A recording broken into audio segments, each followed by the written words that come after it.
नमस्ते दोस्तों, मनमोहक हिंदी कहानियाँ चैनल में आप सभी का स्वागत है। आज की हमारी कहानी है हाँ मैं चलूँगी। आपको हमारी कहानी पसंद आती है तो वीडियो को लाइक और चैनल को सब्सक्राइब जरूर कीजिएगा। कभी कभी ज़िंदगी में वही शख्स आपको सबसे ज़्यादा दुख पहुंचाता है जिसे आप सबसे ज़्यादा प्यार करते हैं। विसंगति यह है कि आप उससे कुछ कह भी नहीं पाते क्योंकि आपको हक ही नहीं उससे कुछ कहने का।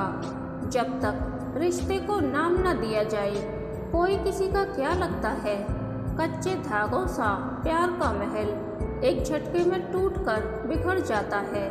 इन बिखरे एहसासों की किरचों से जख्मी हुए दिल की उदास दहलीज के आसपास आपका मन भटकता रह जाता है। लम्हे गुजरते जाते हैं पर दिल की कसक नहीं जाती। एक जगह पड़ी ये पंक्तियाँ मंजू के दिल को गहराई से छू गई थीं। आखिर ऐसे ही हालात का सामना उसने भी तो किया था। किसी को चाहा पर उसी से कोई सवाल नहीं कर सकी। चुपचाप उसे किसी और के करीब जाता देखती रही। हेलो आंटी, कहाँ गुम हैं आप? तैयार नहीं हुई? हमें चलना है ना मंडी हाउस पेंटिंग प्रदर्शनी में मम्मी को चीयर अप करने। पिंकी बोली। हाँ बिल्कुल, मैं आ रही हूँ मेरी बच्ची। मंजू हड़बड़ाकर उठती हुई बोली। आज उसकी प्रिय सहेली प्रिया के जीवन का बेहद खास दिन था। आज वह पहली दफ़ा वर्ल्ड क्लास पेंटिंग प्रदर्शन में हिस्सा ले रही थी। हल्के नीले रंग का सलवार सूट पहनकर वह तैयार हो गई। अब तक पिंकी स्कूटी निकाल चुकी थी। बोली, आओ आंटी बैठो। वह पिंकी के पीछे बैठ गई। स्कूटी हवा से बातें करती मिनटों में अपने नियत स्थान पर पहुंच गई। मंजू बड़े प्रेम से पिंकी को देखने लगी। स्कूटी किनारे लगाती पिंकी उसे बहुत स्मार्ट और प्यारी लग रही थी। पिंकी उसकी सहेली प्रिया की बेटी थी। दिल में कसक लिए घर बसाने की इच्छा नहीं हुई थी मंजू की। तभी तो आज तक वह तन्हा जिंदगी जी रही थी। प्रिया ने सदा उसे सपोर्ट किया था। प्रिया तलाकशुदा थी। दोनों सहेलियां एक साथ रहती थीं। प्रिया का रिश्ता शादी के बाद टूटा था और मंजू का रिश्ता तो जुड़ ही नहीं सका था। पेंटिंग देखते देखते मंजू प्रिया के साथ काफ़ी आगे निकल गई। प्रिया की एक पेंटिंग 1,20,000 में बिकी तो मंजू ने हंसकर कहा, यार मुझे तो इस पेंटिंग में ऐसा कुछ भी खास नज़र नहीं आ रहा। वही तो बात है मंजू, प्रिया मुस्कुराई। किसी शख्स को कोई पेंटिंग अमूल्य नज़र आती है तो किसी के लिए वही आड़ी तिरछी रेखाओं से ज़्यादा कुछ नहीं होती। जरूरी है कला को समझने की नज़रों का होना। सच कहा प्रिया, कुछ ऐसा ही आलम जज्बातों का भी होता है ना। किसी के लिए जज्बातों के माने बहुत खास होते हैं तो कुछ के लिए इनका कोई मतलब ही नहीं होता। शायद जज्बातों को महसूस करने वाला दिल उनके पास होता ही नहीं है। मंजू की बात सुनकर प्रिया गंभीर हो गई। वह समझ रही थी कि मंजू के मन में कौन सा तूफान उमड़ रहा है। यह प्रिया ही तो थी जिसने सालों आकाश के ख्यालों में खोई मंजू को देखा था और दिल टूटने का गम सहती मंजू को फिर से संभलने का हौसला भी दिया था। मंजू ने आज तक अपने जज्बात केवल प्रिया से ही तो शेयर किए थे। प्रिया ने मंजू का कंधा थपथपाते हुए कहा, नो मंजू, उन यादों को फिर से खुद पर हावी न होने दो। बीता कल तकलीफ देता है, उसे कभी याद नहीं करना चाहिए। कैसे याद ना करूं प्रिया, जब उसी कल ने मेरे आज को बेस्वाद बना दिया। उसे कैसे भूल सकती हूँ मैं। जानती हूँ कि जिस आकाश की खातिर आज तक मैं सीने में इतना दर्द लिए जी रही हूँ, वही दुनिया के किसी कोने में चैन की नींद सो रहा होगा। जिंदगी के सारे मज़े ले रहा होगा। तो फिर तू भी ले ना मज़े, किसने मना किया है? वही तो बात है प्रिया, उसने हमारे इस प्यार को महसूस करके भी कोई अहमियत नहीं दी। शायद जज्बातों की कोई कदर ही नहीं थी, मगर मैंने उन जज्बातों की बिखरी किरचों को अब तक संभाले रखा है। तेरा कुछ नहीं हो सकता मंजू, ठंडी सांस लेती हुई प्रिया बोली तो मंजू मुस्कुरा पड़ी। चल, अब तेरी शाम खराब नहीं होने दूंगी, अपनी प्रदर्शनी की सफलता का जश्न मना ले। आखिर रिश्तों और जज्बातों के परे भी कोई जिंदगी होती है ना, प्रिया ने कहा।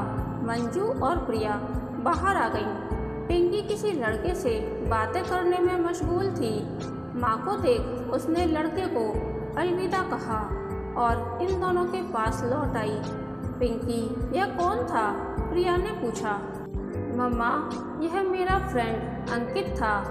खास फ्रेंड? ऐसा कुछ नहीं है मम्मा, बट हाँ थोड़ा खास है, कहकर वह हंस पड़ी।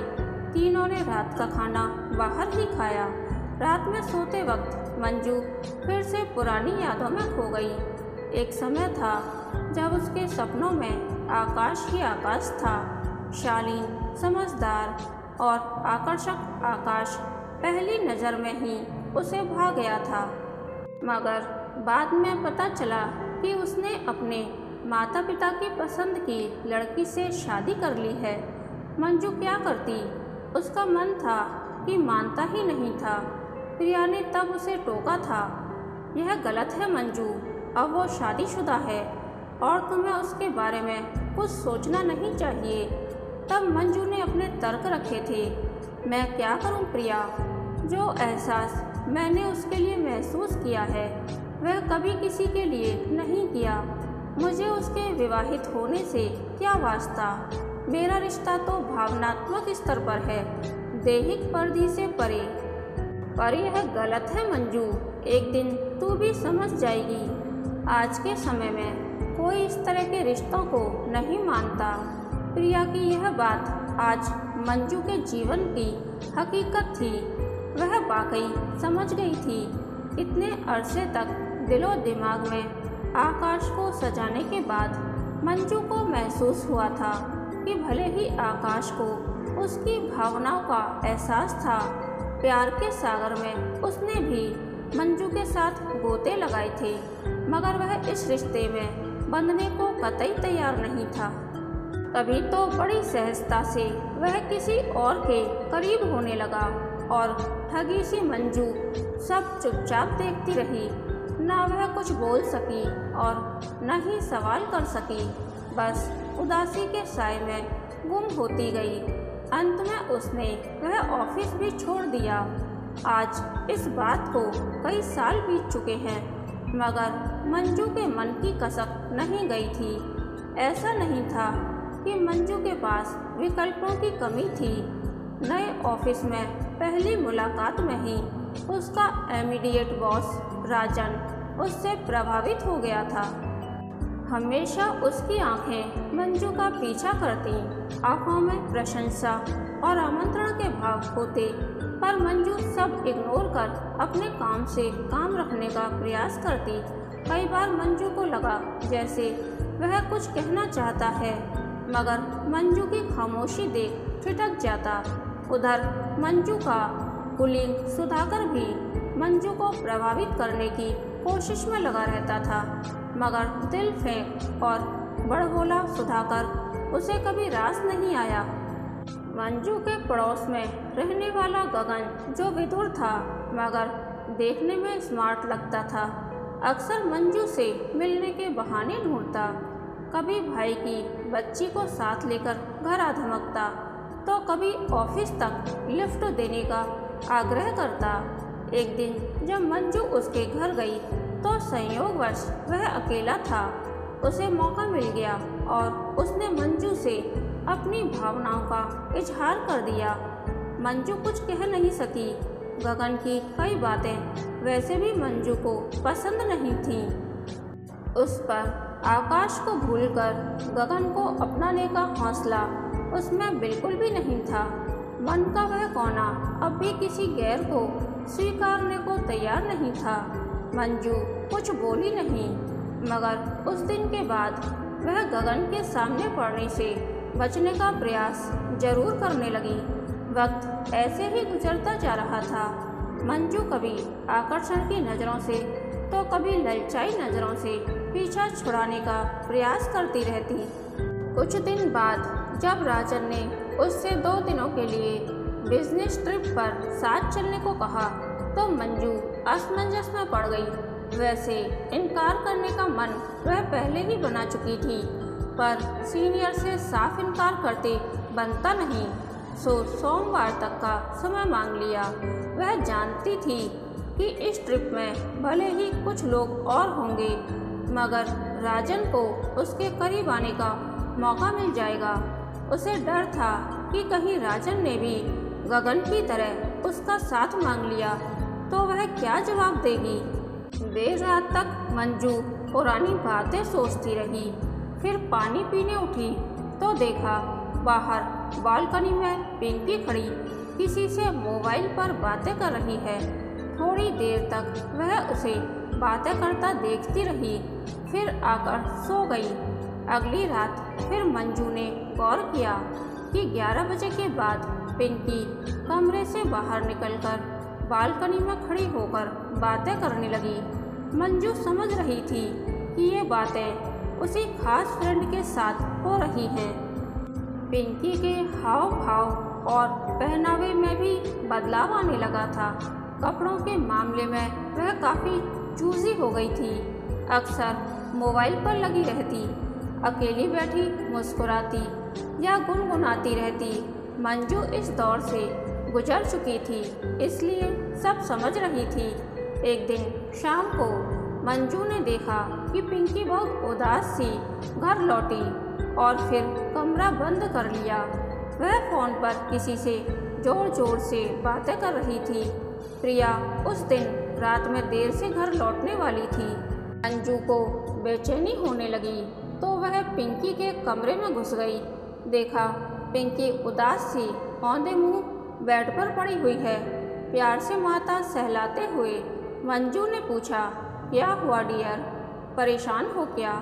पिंकी ने उठते हुए नामा सिर हिलाया। मंजू ने देखा कि उसकी आंखें आंसुओं से भरी हैं, अतः मंजू ने उसे सीने से लगाते हुए पूछा, क्या हुआ, किसी फ्रेंड से झगड़ा हो गया है क्या? पिंकी ने हाँ में सिर हिलाया। उसी खास फ्रेंड से? हाँ, सिर्फ झगड़ा नहीं आंटी, हमारा ब्रेकअप भी हो गया है। फॉरएवर उसने मुझे डंप किया, कोई और उसकी ज़िंदगी में आ गई और मैं। आई नो बेटा, प्यार का अक्सर ऐसा ही सिला मिलता है। अब तुझसे कैसे कहूँ कि उसे भूल जा, यह भी मुमकिन कहाँ हो पाता है। यह कसक तो हमेशा के लिए रह जाती है। नो वे आंटी, ऐसा नहीं हो सकता। उसे मेरे बजाय कोई और अच्छी लगने लगी है तो क्या मेरे पास ऑप्शंस की कमी है? बस आंटी, आज के बाद मैं दोबारा उसे याद भी नहीं करूँगी। His chapter has been closed in my life. आप ही बताओ आंटी, यदि वह मेरे बगैर रह सकता है तो क्या मैं किसी और के साथ खुश नहीं रह सकती? मंजू एकटक पिंकी को देखती रही। अचानक लगा जैसे उसे अपने सवाल का जवाब मिल गया है। मन की कश्मकश समाप्त हो गई है। अगले दिन उसका मन काफ़ी हल्का था। वह जिंदगी का एक बड़ा फैसला ले चुकी थी। उसे अब अपनी ज़िंदगी में आगे बढ़ना था।